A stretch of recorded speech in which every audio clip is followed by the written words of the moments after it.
வணக்கம். சற்று முன் கிடைக்கப்பெற்ற மிக மிக முக்கியமான செய்தி ஒன்று வெளியாகியுள்ளது. எம்எல்ஏ பதவியை ராஜினாமா செய்யும் ஓபிஎஸ் அவர்கள் திமுகவில் போடிநாயக்கனூர் தொகுதியின் வேட்பாளராக அறிவிக்கப்பட்டு சூரியன் சின்னத்தில் வெற்றியை பெற்ற ஓபிஎஸ் அவர்கள் தற்பொழுது தாவேகாவில் இணைய உள்ளதாக தகவல்கள் கிடைக்கப்பெற்றுள்ளது.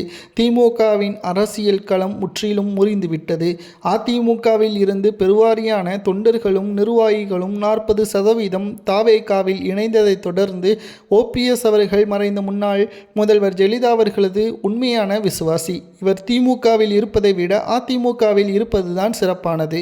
தற்பொழுது எம்எல்ஏ பதவியை ராஜினாமா செய்து ஒட்டுமொத்தமான வரவேற்புகள் தாவேகாவிற்கு தனது ஆதரவாளர்களுடன் சென்றால் நிச்சயம் இடைத்தேர்தலில் ஓபிஎஸ் அவர்கள் அதே தொகுதியில் போட்டியிட்டு வெற்றியடைவார் என்ற தகவல் தற்பொழுது தாவேகாவின் முக்கியமான அமைச்சர்கள் கூறியுள்ளனர். இதற்கு ஓபிஎஸ் அவர்கள் கலந்து ஆலோசனை செய்து முடிவுகளை வெளியிட உள்ளதாக கூறப்படுகிறது. மேலும் ஓபிஎஸ்ஸின் வலதுகையாக இருக்கக்கூடிய ரமேஷ் அவர்களது தகவலின் அடிப்படையில் எம்எல்ஏ பதவியை ஓபிஎஸ் அவர்கள் ராஜினாமா செய்வதற்கான சாத்தியக்கூறுகள் அதிகமாகவே இருக்கிறது.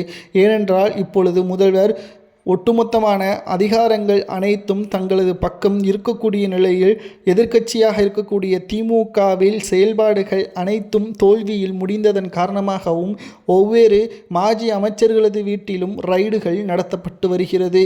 மேலும் திமுகவின் தலைவர் ஸ்டாலின் அவர்கள் தற்பொழுது லண்டன் பயணம் மேற்கொண்டுள்ளார். இதை கச்சிதமாக பயன்படுத்தி 15 நாட்களில் ஆலோசனை செய்து ராஜினாமா செய்தால் ஸ்டாலின் அவர்களையும் கண்டுகொள்ள தேவையில்லை.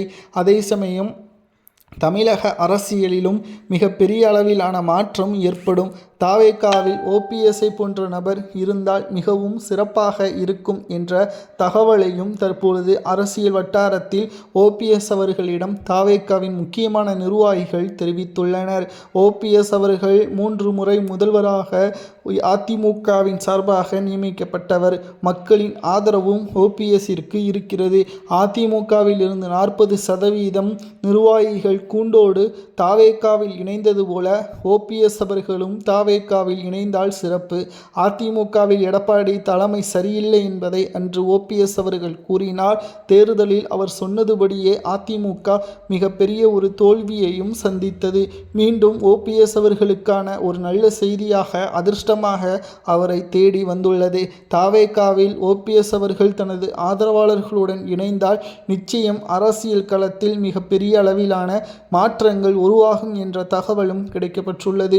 நண்பர்களை, ஓபிஎஸ் அவர்கள் எம்எல்ஏ பதவியை ராஜினாமா செய்யலாமா வேண்டாமா என்பதை கமெண்ட் வாயிலாக கூறுங்கள்.